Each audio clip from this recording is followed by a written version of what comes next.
Hello everyone, today I will show you how to make a breaking news video in Canva. First, open your web browser and go to the Canva website. If you do not have an account, you can create one for free.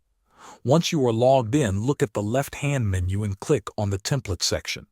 In the search bar at the top, type breaking news. Canva will show you many different templates related to news videos. Scroll through them and select any template that you like. When you find one, click on Customize this template. This will open the template in a new window where you can start editing. Now you can change everything in the template. You can edit the text to write your own news headlines. You can change the font style, size, or color to make it look the way you want.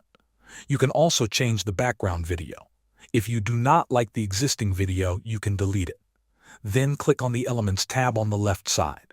In the search bar, type news and look for a video that you like.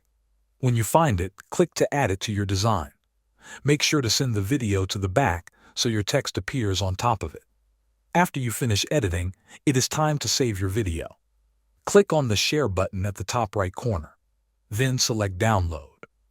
In the Download options, choose the video format, such as MP4.